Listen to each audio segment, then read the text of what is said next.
E come si fa a sconfiggere il male? Accogliendo il perdono di Dio, accogliendo il perdono dei fratelli. Succede ogni volta che andiamo a confessarci. Lì riceviamo l'amore del Padre che vince il nostro peccato. Cari fratelli e sorelle, buona Pasqua.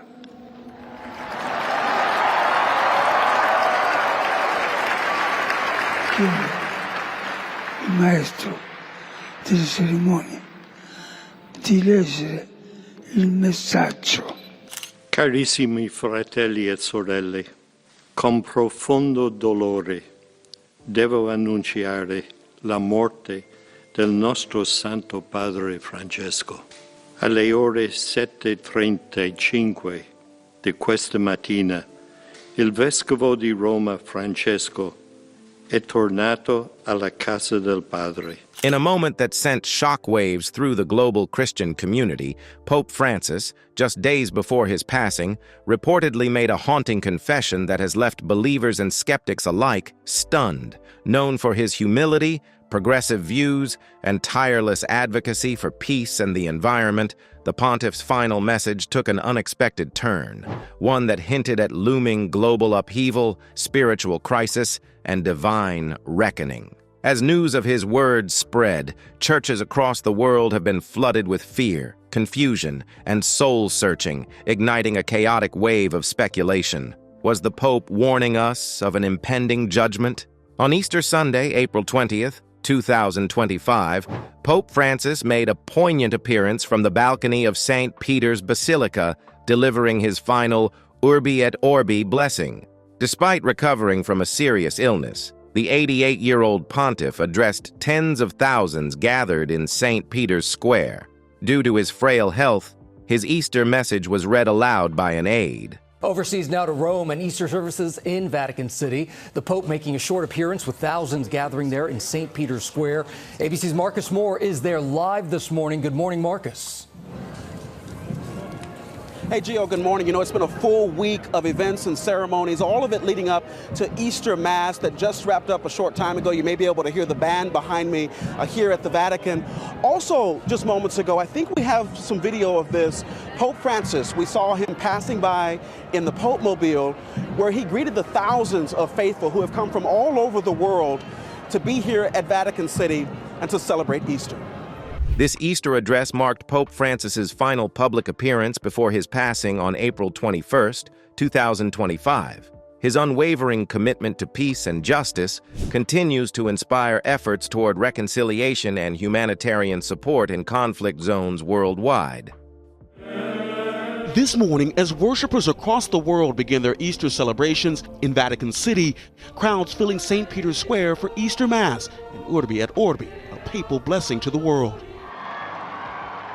Pope Francis appearing at the events and penning this Easter's Urbi et Orbi message. The Pope blessing the crowd and briefly spoke in a low voice, introducing the message before it was read out by the Master of Ceremonies. The Pope's words calling for peace around the world, and mentioning almost every conflict on the planet, and voicing his support for the acceptance of immigrants.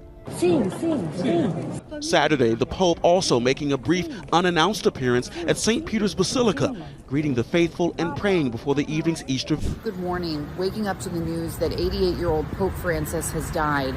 Over the weekend, we were able to see the Pope make some appearances for Holy Week and Easter. He gave a blessing to delighted crowds at the Vatican, saying, "Brothers and sisters, happy Easter." And he also briefly met with Vice President J.D. Vance, exchanging some Easter blessings as well. But we had been following health concerns with the Pope since February, when bronchitis turned into double pneumonia. He was hospitalized for over a month. This morning, we're outside the Cathedral of St. John the Evangelist in downtown Cleveland as we await reaction from the diocese and from folks across Northeast Ohio who are mourning the Holy Father.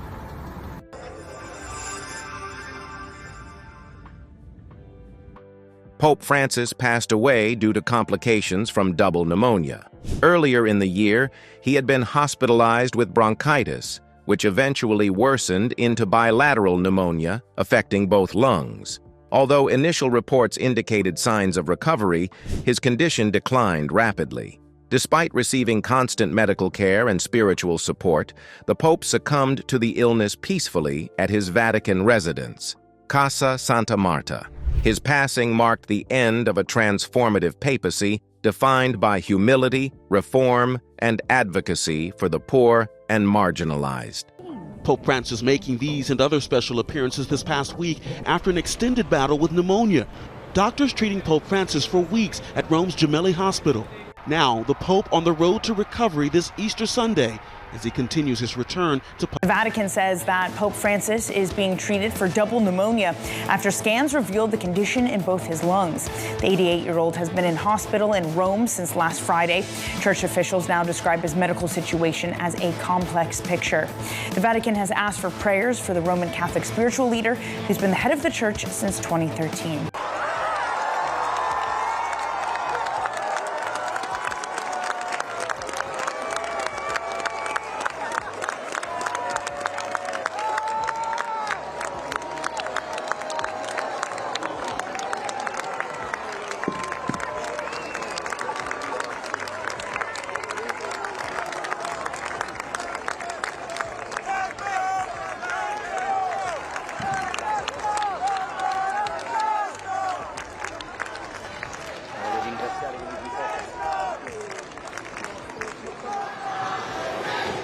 Grazie a tutti e vedo questa signora con I fiori gialli. Che brava.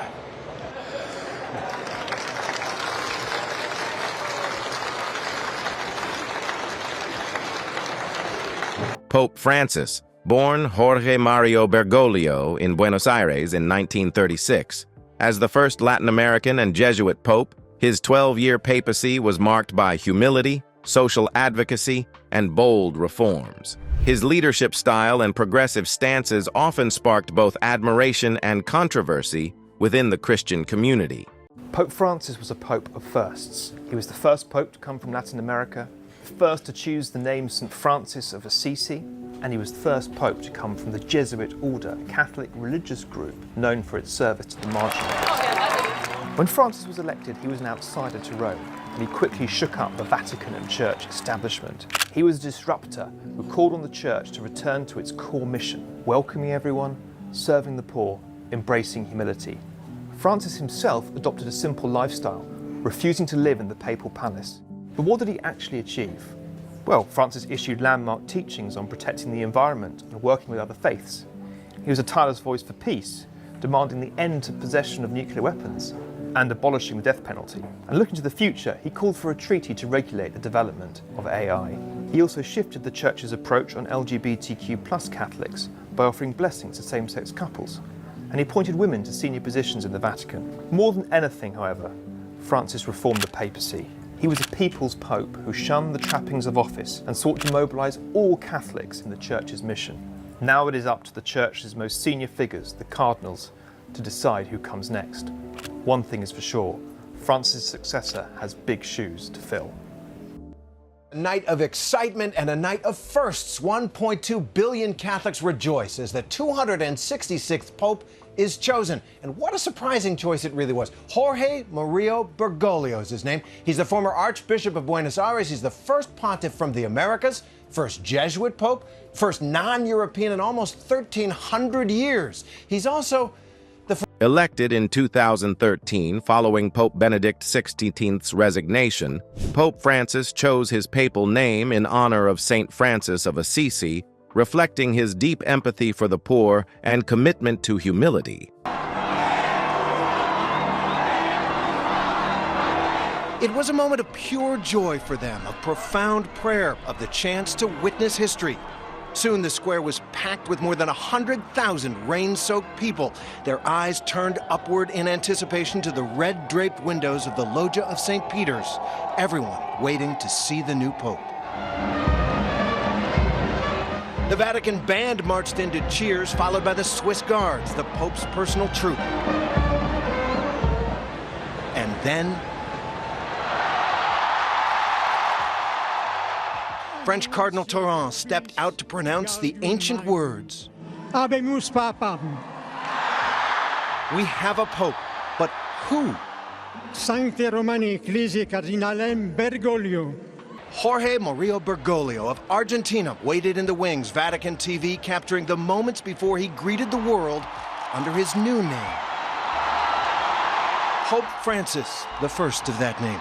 A Latin American, where 40% of the world's Catholics now. He became known for his progressive approach to controversial issues such as gender, divorce, and the inclusion of women in church leadership. Although he preserved traditional doctrine, he fostered a more compassionate tone, famously stating, "Who am I to judge?" regarding any individuals. If a person is gay and seeks God and has goodwill, who am I to judge?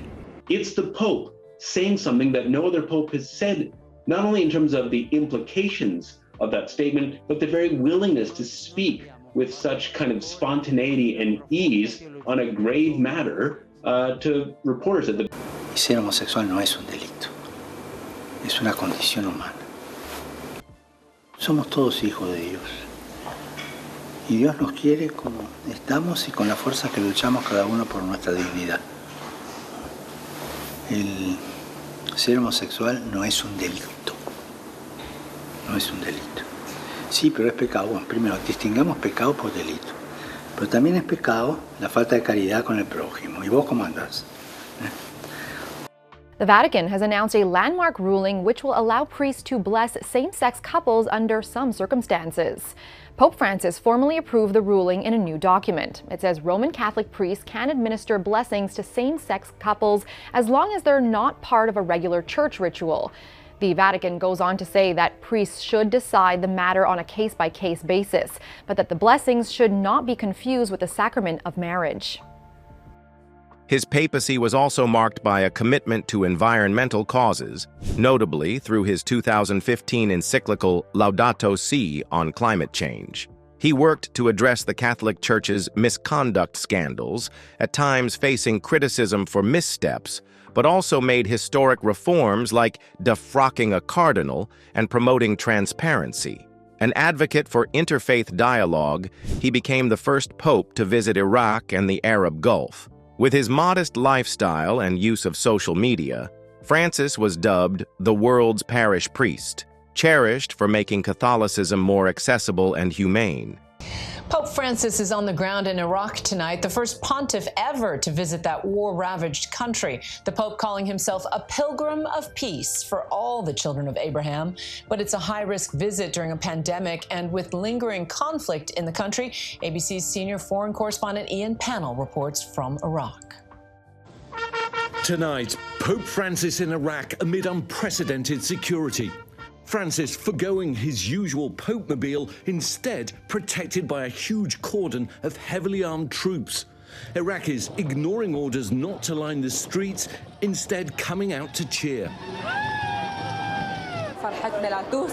We can't express our joy. All Iraqis are happy, not just Christians. We hope it will be a blessed day for us and for all the Iraqi people. Pope Francis personally insisted on making the visit to show solidarity with Iraq. The head of the Catholic Church and sovereign of the Vatican City has delivered a papal mass to 180,000 Catholics from different parts of the world who converge at the Zayed Sports Stadium in Abu Dhabi. Also known as the Rockstar Pope, Pope Francis arrived on his Pope Mobile to greet the excited crowds inside and outside the Zayed Stadium, where he conducted a 90-minute mass. During his homily, Pope Francis thanked the UAE's leadership and its people, whom he called the children of Zayed in the land of Zayed. I'm so happy, very excited, especially for her. Because she's a miracle baby. If he comes close to you, what will you tell him? Please heal my legs. It is really amazing that we can get to see Pope so close. Being in UAE, we have got this opportunity. It will surely bring us together. Throughout his papacy, Pope Francis emphasized the importance of mercy within the Church, particularly in the context of confession. He consistently described confession not as a place of condemnation, but as a sacrament of forgiveness and peace. In a 2014 address, he stated, "Confession is not a court of condemnation, but an experience of forgiveness and mercy." Pope Francis has spoken about confession on many occasions during his papacy. He began by mentioning that he goes to confession regularly. Anche il Papa si confessa ogni 15 giorni, perché il Papa anche è un peccatore.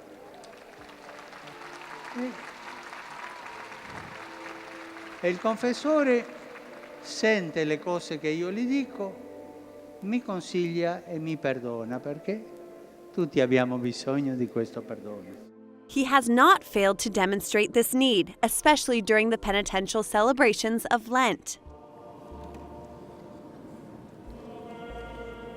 He urged priests to approach the sacrament with compassion, advising them to forgive everything and to receive penitence as Jesus, with the caress of your gaze, with the silence of your understanding.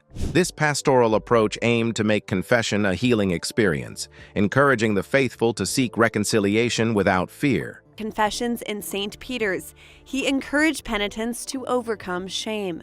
Non abbiate paura di vergognarci. Non abbiate paura.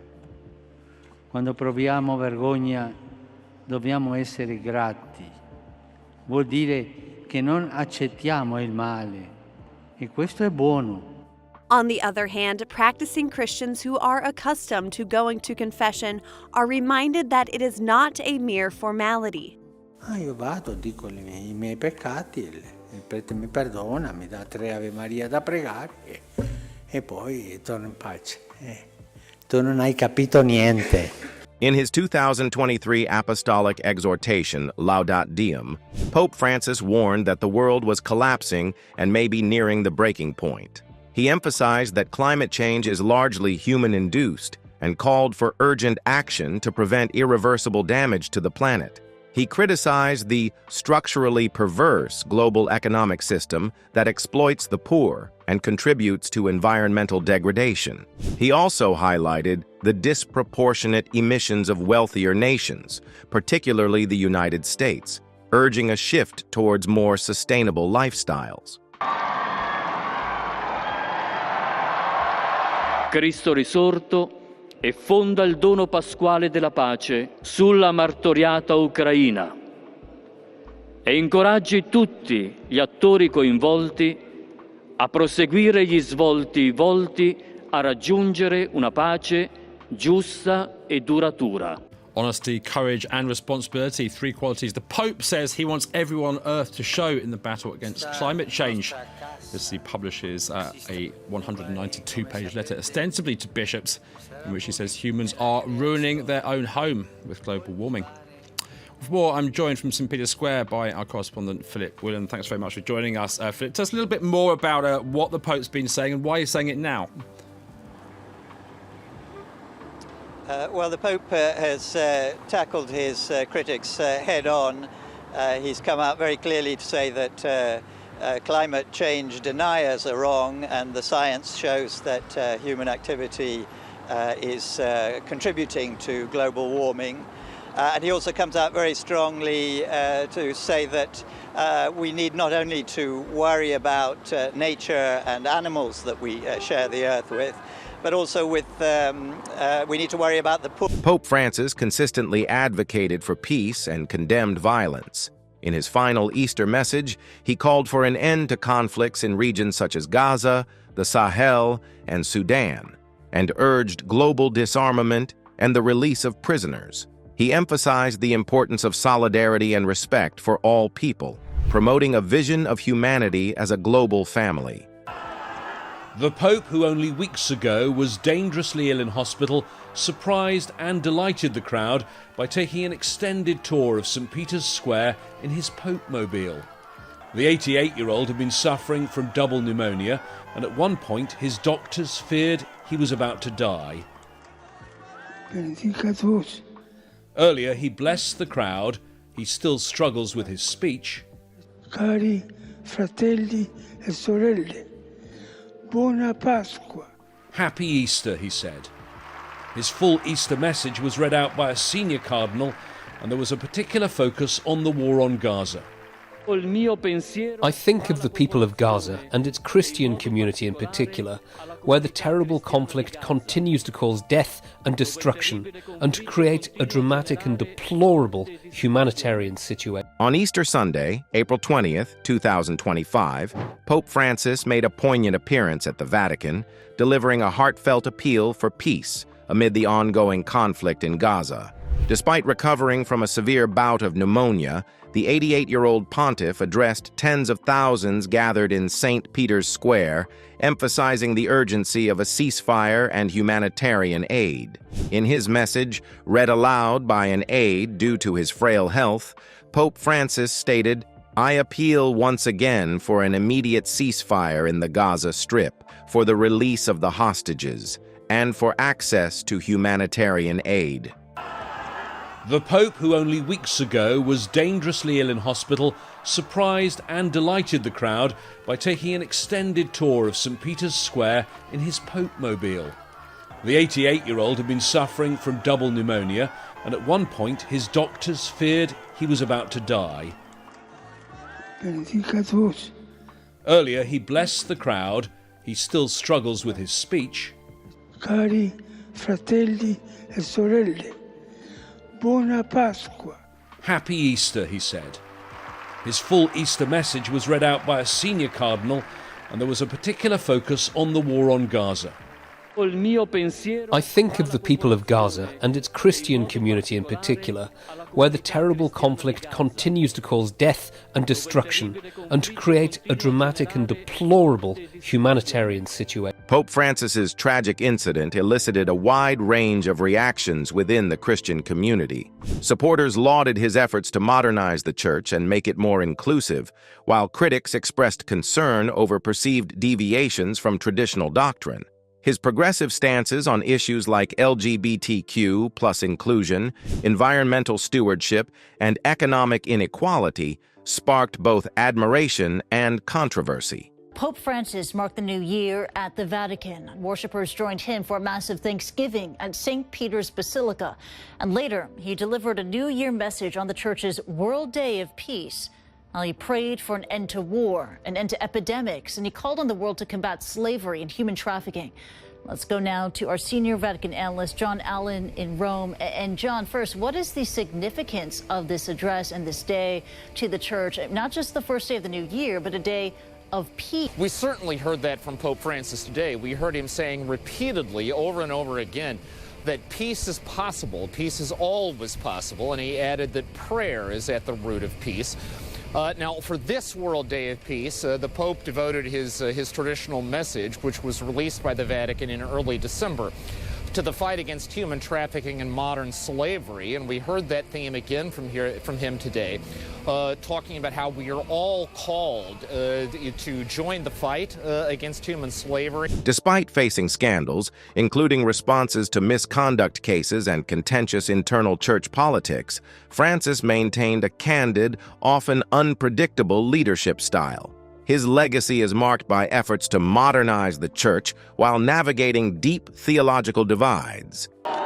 Francis, the pastor, gathering excited children on the Pope-mobile, ever the warm and humble priest he showed the world the day he was elected in 2013. Facciamo in silenzio. Asking for prayers, dressed in a simple white cassock and an iron cross, not the traditional gold. No surprise from a man who is cardinal in Buenos Aires, lived in a small apartment, rode the subway, and cooked his own meals. He could understand regular people. I'm an ordinary person, an ordinary guy, with an extraordinary job. And I think that the message was... But then surprising many as Pope by bluntly taking on controversial causes, speaking out against the invasion of Ukraine. Criticizing those who wouldn't wear masks during the pandemic, calling couples who had pets instead of children selfish. And as the first pope to address a joint session of Congress, challenging the U.S. to open its arms to refugees and abolish the death penalty. Even earlier, just months after his election, saying something revolutionary for a Catholic Church leader, that the Church must welcome the LGBTQ. Pope Francis's papacy was characterized by a profound commitment to mercy, humility, and social justice. His emphasis on compassion over condemnation, particularly in the context of confession, left a lasting impact on the Catholic Church and the broader Christian community. While his reforms sparked debate and at times division, they also opened doors for greater inclusivity and dialogue within the Church.